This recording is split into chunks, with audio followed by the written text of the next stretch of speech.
আমরা মুসলমানের ঘরের সন্তান, মাজারে সালাম দিতে জানি না, কবরস্থানে সালাম দিতে জানি না, কিন্তু বেধর্মিকের মতো আমরা এই ঠোঁটে চোখে আর বুকে হাত লাগাইতে জানি। একটা হিন্দু যখন মন্দিরের পাশে দিয়ে যায় তখন কি বলে? এমনি করে না? দেখেছেন তো না দেখেননি? আমি দেখেছি, আপনারা দেখবেন না তাই হয়?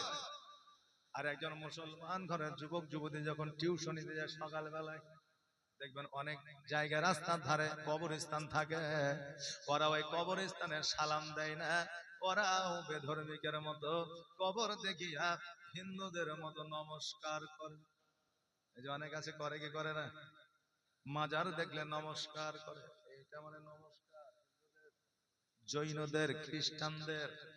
আচ্ছা আমরা মুসলমান, আমরা কেন ওই রকম করব? আমাদের জন্য আমাদের নবী সালাম দিয়েছে, মাজার দেখলে সালাম দাও, আসসালামু আলাইকা ইয়া ওলি আল্লাহ। কবর দেখলে সালাম দাও, আসসালামু আলাইকা ইয়া আহলাল কবর।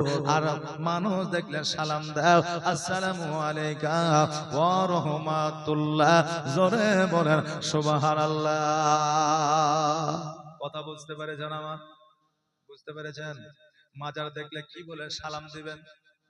জি বলে, কি বলে সালাম দিবেন? আচ্ছা কমসে কম এটা তো শিখা যান, না শিখবেন না? যে কমসে কম এইটা শিখা যান, মাজার দেখলে সালাম দিবেন, আসসালামু আলাইকা ইয়া ওলি আল্লাহ। কি বললাম? কি বললাম? আচ্ছা আওয়াজ দিয়ে বলেন না। আচ্ছা শিখার কোনো লজ্জা আছে? যে শিখতে গেলে লজ্জা করলে হবে? হ্যাঁ, এখন এই রেশনে যদি বলা হয় যে 4 প্যাকেট আটা দিছিল, এখন থেকে 11 প্যাকেট দিবে, এখনই যে লাইন দিবে, লজ্জার কিছু নাই, ওখানে লজ্জা নাই। আর ইসলামিক কিছু কালচার শিখতে গেলে লজ্জার কি আছে? আচ্ছা আওয়াজ দিয়ে বলেন, আসসালামু আলাইকা ইয়া ওলি আল্লাহ। সুবহানাল্লাহ। এইটুকু শিখা যায়, কাজে দিবে। সুবহানাল্লাহ। যখন কবরস্থানে যাবেন তখন বলবেন আসসালামু আলাইকা ইয়া আহলাল কবর। মানুষ যখন দেখবেন সালাম দিবা, আসসালামু আলাইকুম ওয়া রাহমাতুল্লাহ। আর উত্তরে বলবে ওয়া আলাইকুম আসসালাম ওয়া রাহমাতুল্লাহ। এখন বাবা খুব আপনার আপডেট সালাম হয়েছে, খুব দ্রুত সালাম আলাইকুম, জি সালাম আলাইকুম। তখন ও আবার স্পেশাল করে কেরাত করে যায়, আলাইকুম সালাম, স্পেশাল কেরাত। সুবহানাল্লাহ। আসসালামু আলাইকুম ওয়া রাহমাতুল্লাহি ওয়া বারাকাতুহু।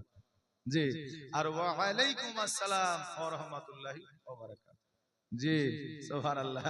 আলেম ওলামার কাছে যাবেন, একটু শিখবেন, শিখার জন্য লজ্জার কিছু নাই। আমরা এখনো পর্যন্ত শিখি কিছুই নাই। আমরা আমরা বলা ভুল হবে। আমি এখনো পর্যন্ত যোগ্যতা অর্জন করতে পারিনি যে স্টেজে বসে বড়াই করে বলতে পারবো যে আমি সুশিক্ষায় শিক্ষিত হয়েছি, বলতে পারবো না।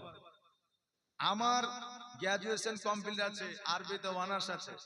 জি, আপনার কারি মৌলানা পাস করে এসেছি, কিন্তু আজও পর্যন্ত আমি প্রচার প্রকাশ করি নাই। অনেকে বলে হুজুর হ্যান্ড বেলে কি দিব?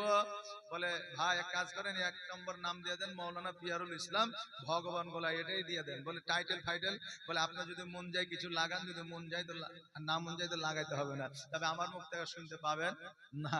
যদি আমি যদি লাগাইতাম তাহলে দেখতে পেতেন যে